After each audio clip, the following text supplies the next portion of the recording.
Hello दोस्तों, मैं आपकी कुमकुम भट्ट। इनसे ट्रेंड हो गई हूँ मैं। ये मुझसे ट्रेंड थी पहले, पर इनसे ट्रेंड मैं हो गई हूँ। तो हेलो दोस्तों, मैं आपकी कुमकुम भट्ट। नमस्ते। और सेल्फ इंट्रोडक्शन दोगे? अपना इंट्रोडक्शन है। कुमकुम भट्ट नमस्ते, प्रणाम करती हूँ। हमारे ऑडियंस भी वो हो गए होंगे कंफ्यूज है। चुटकुला नाच के सुनिएगा और कमेंट में जरूर बताइएगा। इनका गमन देने जा रही हूँ बचपना में लड़कियां में। अरे वो हट गया बाल विवाह।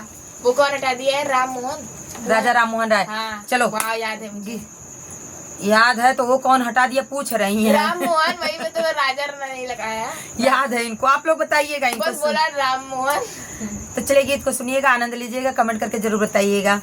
पिया मांगे गवन लरी कैया में, पिया मांगे गवन लरी कैया में, सैया मांगे गवन लरी कैया में, राजा मांगे गवन लरी कैया में।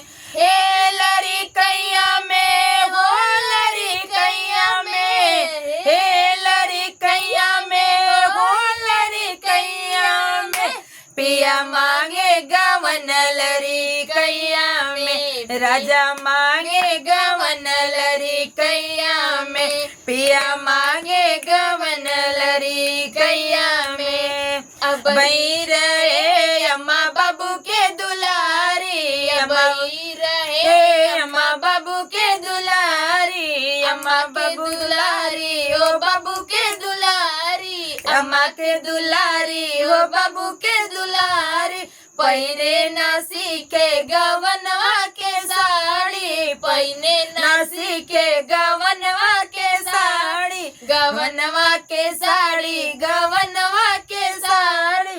अरे रात दिन देखी अंगनैया में, रात दिन देखी अंगनैया में, पिया मांगे गवन लरी कैया में, राजा मांगे गवन लरी कैया में, सैया मांगे गवन लड़ी कैया में, राजा लड़ी कैया में, हो लड़ी कैया में, लड़ी कैया में, हो लड़ी कैया में, राजा मांगे गवन लड़ी कैया में, राजा मांगे गवन लड़ी कैया में। अब ही रहे चाचा चाची के दुलारी, अब ही रहे बड़े पापा बड़ी मम्मी के दुलारी। जात है मेरे चाचा चाची नहीं है। अब ही रहे बड़े पापा बड़ी मम्मी के दुलारी, बड़े पापा के दुलारी, ओ बड़ी मम्मी के दुलारी। लोग बहुत मानते मुझे ना, अपने बहुत ज्यादा बहुत। अब ही रहे बड़े पापा के दुलारी, बड़े पापा के दुलारी, ओ बड़ी मम्मी के दुलारी। पहिरे ना सीखे गवनवा के साड़ी, पहिरे ना सीखे गवनवा के साड़ी। अरे रात दिन देखी अंगनैया में, रात दिन देखी अंगनैया में, पिया मांगे गवन लरी कैया में, राजा मांगे गवन लरी कैया में, सैया मांगे गवन लरी कैया में, हे लरी कैया में, हो लरी कैया में, हे लरी कैया में, हो लरी कैया में, पिया मांगे गवन लरी कैया में, राजा मांगे गवन लरी कैया में। नहीं हम सीखे सखी गुनवा सहुरवा, नहीं हम सीखे सखी गुनवा सहुरवा, गुनवा सहुरवा, ओ गुनवा सहुरवा, गुनवा सहुरवा, ओ गुनवा सहुरवा। अरे काउल के जबू अपने ससुरवा, काउल के जबू अपने ससुरवा, अपने ससुरवा, वो अपने ससुरवा, अपने ससुरवा, वो अपने ससुरवा।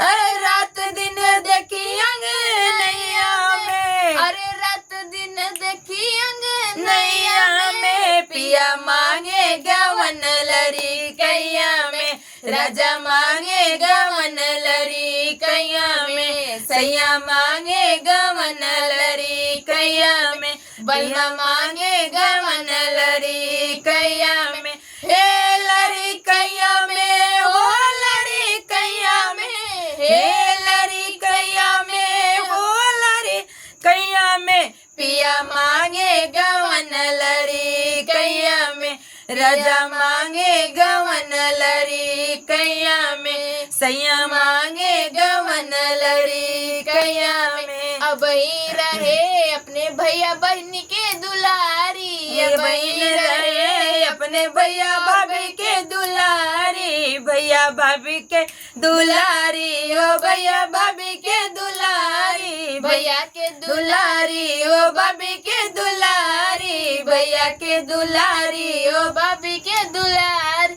पहने न जाके गवनवा के साड़ी, पहने न सीखे गवनवा के साड़ी, गवनवा के साड़ी, गवनवा के साड़ी।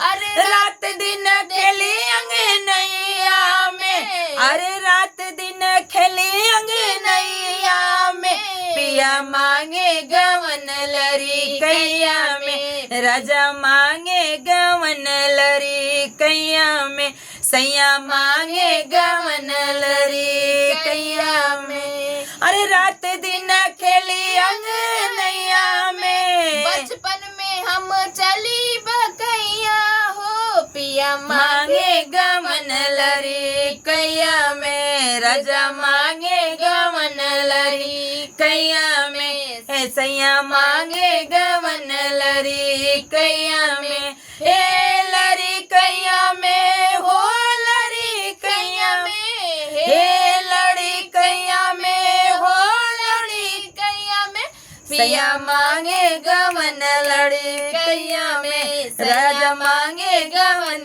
लड़ी कैया में, पिया मांगे गवन लड़ी कैया में, राजा मांगे गवन लड़ी कैया में। तो गीत कैसा लगा, चुटकुला नाच गीत आप लोग बताइएगा, कमेंट में जरूर बताइएगा। और इसके बाद एक दूंगी कि बेडे पर से ढकेल दिए राजा के, भुइयाँ गिरा दे खटिया पर से। गीत के सुनिया कैसन लगी कमेंट करके जरूर बताइए, लेकिन वो गीत के सर्च करत रहिए तब तक लोग कुमकुम भट्ट कुमकुम चैनल पे, आजमगढ़िया चैनल पे, और सभी चैनल पे सर्च करते रहिए, बुलबुल गुनगुन गीत पे, कुमकुम लोक गीत पे, सभी पे आप लोग सब्सक्राइब करिएगा। कई मोबाइलें लगी हुई हैं, आप लोग गीत को सुनिएगा और बताइएगा गीत कैसा लगा।